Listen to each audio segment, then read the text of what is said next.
Қинамайды абақтыға жапқаны, қиын емес тарқасқаны атқаны.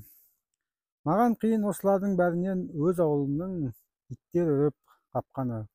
Бұл өлең жолдарын Ахмет атамыз 1929 жылы 3-ші рет түрмеге түскен кезде жазған. Яғни бұл өлең жазу себебі негізгі ахаң түрмеге түскеннен соң туыстарын, жолдастарын қуғынға ұшырайды.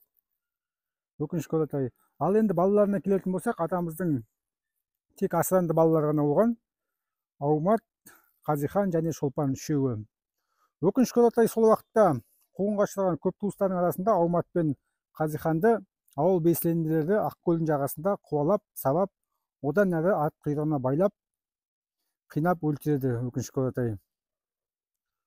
Сонымен бірге Шолпан 2 рет сотталады. Яғни Байтұрсын фамилиясында болған үшін. Соңғы дерекке сүйенсек, сонымен бірге кенже баласы болған екен, Самырат атты. Яғни сол Самыраттың ауылына әскерлер келген кезінде ұрпағын жалғастырушылар бар ма екен деп іздеп, Байтұрсын атамыздың.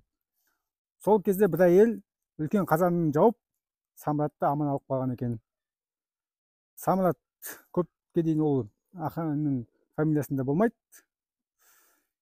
Абылай Алтынсарин атамыз да осындай жаман кезінде бір әйел осы Абылай атамызды да қазанның астында жасырып аман алып қалған екен. Бірақ өкінішке орай бұл кісінің, Абылай атамыздың басы күйіп, шашы өспей қалады соңғы уақытта.